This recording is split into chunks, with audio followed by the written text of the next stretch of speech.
হাজার মাসের চেয়েও শ্রেষ্ঠ রজনী পবিত্র লাইলাতুল কদর। পাপমুক্তি আর আল্লাহর নৈকট্য লাভের আশায় আজ ইবাদত বন্দেগীতে মগ্ন থাকবেন ধর্মপ্রাণ মুসল্লিরা।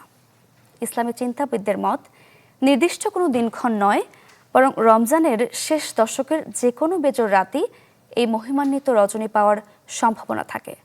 আরও জানাচ্ছেন মুহাজির হক। হাজার মাসের চেয়েও শ্রেষ্ঠ এক রজনী পবিত্র লাইলাতুল কদর। বরকতময় এই রাতেই নাজিল হয় পবিত্র কুরআন।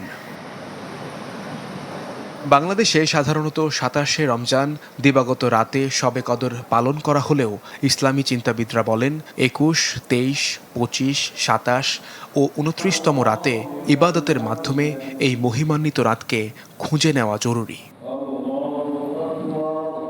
আজকে রাতে অবশ্যই আমরা ইবাদত করব, আমরা কদর তালাশ করব, কিন্তু এটা যেন আগামীকালকের রাত বাদ না যায়।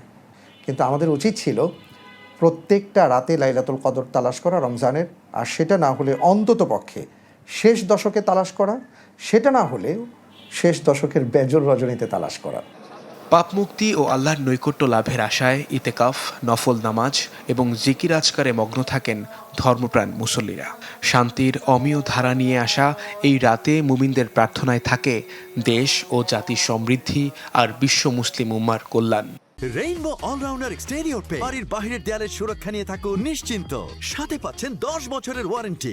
রমজানের যে আয়াতগুলো নাজিল হয়েছে সেখানে এই আয়াতটিও আছে, যখন আমার বান্দা আমাকে ডাকে, ওয়া ইদা সাআলাকা ইবাদি আন্নি ফাইন্নী করিব, তখন হে মুহাম্মদ সাল্লাল্লাহু আলাইহি ওয়াসাল্লাম আপনি বলে দিন আমি তার কাছেই আছি।